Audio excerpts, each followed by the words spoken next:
Really excited about these four guys joining our program.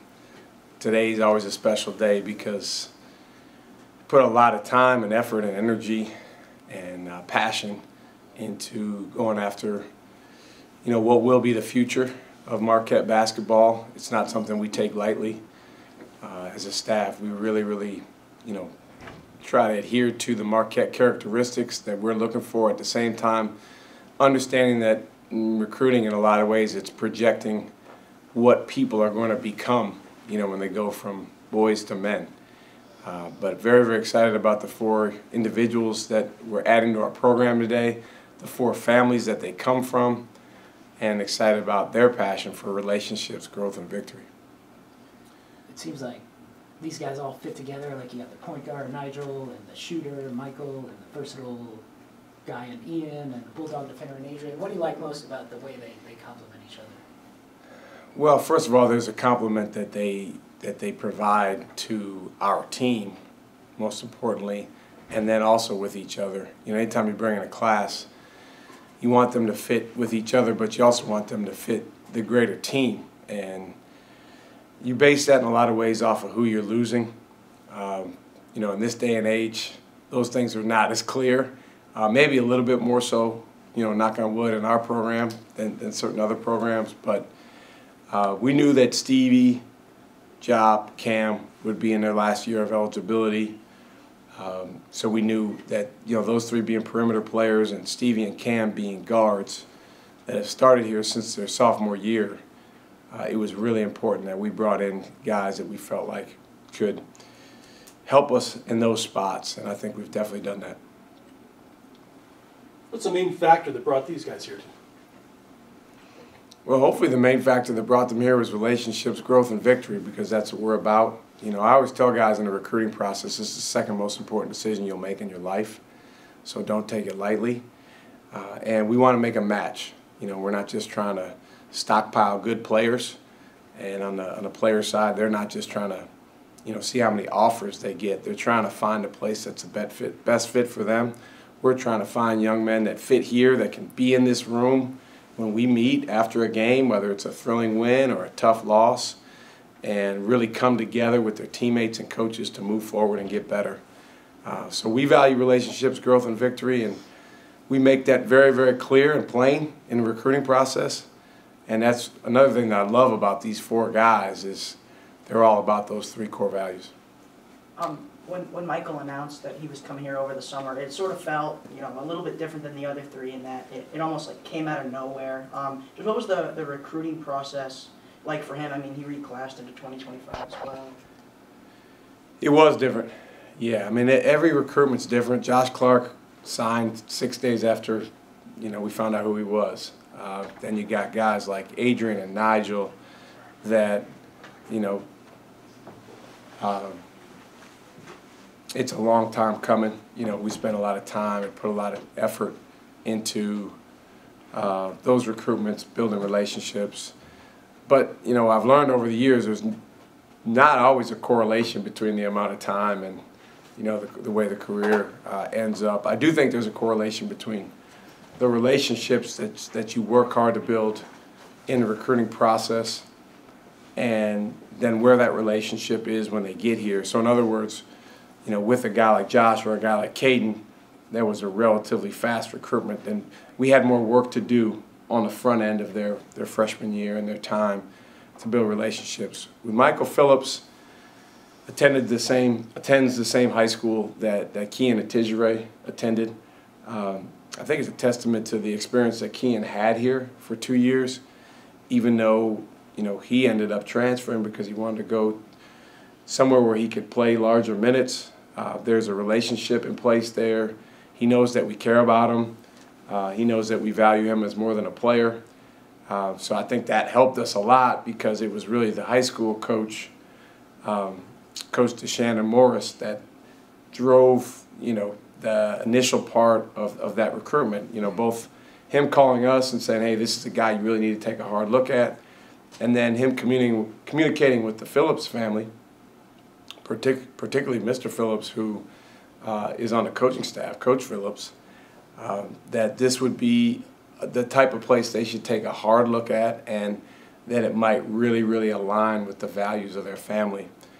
And as far as reclassing goes, we kind of knew that that was a possibility all along. You know, he's a guy that's really ascending. And so when you watch him play, he at the same time, he does look like a young guy, which he is for this class. You know, he's not as far along age-wise as the other guys in this class. But, man, like, he's getting better and better, and he shoots the ball really, really well. He can score the ball. He's really good on the defensive end. So there's a lot of great attributes that we're excited about. With the kind of a movement that players have available, how do those recruiting conversations, how have they changed over the years for you? Not a lot. I mean, it's more, we do, make clear the way that we want to do it here at Marquette, which is we want to develop long-term relationships that start during the recruiting process with young men and their families. The families have become more important than ever. The communication with the parents, the aligned expectations with the parents, I think is a big key because, the other day I asked our guys, I said, okay, who had a freshman year that was as easy as you thought? And nobody raised their hands. So, for these guys coming in out of high school, same thing for me, and I played Division III basketball. It's way harder than you think it's going to be in the first year, particularly at this level. But I don't think it's changed a lot from the standpoint of the communication that we have with parents, with kids. We do make clear that, hey, we're looking for guys that want to be here, that want to unpack their bags, want to make Marquette their home, want to take pride in this program, and eventually this program be something that they feel incredible ownership in. That takes time. But obviously on the front end with certain type of people that they align with that, and I think that's what we got in these 4 guys. 4 guys is a pretty big class with the scholarship limit increasing. Some coaches say, like, we're only going to do like 8 or 9 scholarship guys, 13, 14, 15, and that seems like unwieldy, right? Like somebody's going to be unhappy about playing time. What have you thought about how that's going to play out? Well, it's still a little bit murky, with the changes. It certainly looks like it's going to go to a 15-man squad size limit. Does it make sense to have 15 guys on scholarship that all expect to play in the same year? Probably not. But at the same time, and we saw this last season, dealt with a little bit at the early part of this year, you certainly would rather have a couple too many guys than a couple not enough, And then it's not just about the total number of guys. It's about how many guys you have that are ready to go in the game and impact the game at a high level when you're playing against the best of the best. I like redshirting guys that need some time, so that's been good. With the guys that we have redshirted, I think they've grown as people. I think they've gotten significantly better as players. It's not a magic formula, but it does allow you to have a lap around the sun, which, as we all know, is helpful from the standpoint of, the practice of the most important parts of character that go into being good on the court. Ian's not a local guy, but he's close enough that he comes up to the George Mason game, he comes up Yep. to practices. How much does that help him, like, stay connected? It's great. When I first got here, I was like, man, you got Chicago right there, and you got the city of Chicago, you got all the suburbs around Chicago, not to mention the fact that 30–40% of the students here are from that area, and we just haven't had at Marquette recently a lot of guys coming from that area. There's certainly a rich tradition of guys coming up the road to go to Marquette from that area. And so it was important for us to do a good job targeting that area, learning about guys in that area. He's not the first guy that we recruited out of that area, but it has to make sense both ways. It has to make sense for the young man. It has to make sense for us. And with Ian, from very early on, Neil did a good job evaluating him. It was really clear he was our type of guy. He really, really cares about relationships. He's one of the best leaders at that age that I've seen, with his high school group. He's really growing. He's on a great trajectory. He's serious about his growth. He puts a lot of time and energy into his growth, and he cares deeply about winning. So the fact that he's aligned with those core values means a lot. You just did it for Ian, but for Nigel, Michael, and Adrien, could you just go through for each of them, like what you like about them, what they're going to bring to you on the court when they get here next fall? Well, Nigel James, speed, quickness, explosiveness, decision making. He's a point guard. I mean, he is a guy that when the ball's in his hand, you feel good. You feel like he's going to create for others. It never hurts to have, multiple guys on the floor that, are very sure with the ball in their hands, can make good decisions. Defensively, he can really be a pest. I'd love to see, we'll see how it goes, but I'd love to see him and Sean on the court together a little bit. It'd certainly be the smallest backcourt out there, but, to me, what I've learned over the years is those type of guys with that type of heart, they more than make up for, any lack of size. And again, what he and Sean have in common is they both have really good minds, too. So when little guys, have toughness, grit, heart, and a great mind, then they really got a chance. Adrien Stevens, man, first time I saw him play, I went to a school to see someone else. He goes to a place called the Bullis School, which is one of the, premier private schools in the Washington, D.C. area. Went to go see another guy, and Adrian's a sophomore, and he's in there, and he's wearing a Villanova sweatshirt, working out, and he was kicking ass. And I didn't know this at the time, but at that point he hadn't played a varsity game. Most of his freshman year he was hurt. And then even his sophomore year, he came off the bench, for a large part of that year. At the same time, he had a really successful sophomore year. So we tracked him during that year and, started building communication with him and his family. And he's a lot like Stevie as a person. Incredible student, incredible leader, very, very thoughtful, very, very smart, and cares about his teammates. He's got a toughness similar to Stevie. And so it's not like we were saying, hey, we got to find a Stevie clone. But if we had said that, this is about as close as you're going to get. Adrian's a little bit bigger, a little bit thicker, a little bit probably even more physical at that age. And Adrian's a guy that can play either guard position. He's good handling the ball. He can play in pick and roll. He can shoot the ball, very good catch and shoot. And defensively, man, he's something else. I went to a game last year, his junior year, and his team was struggling.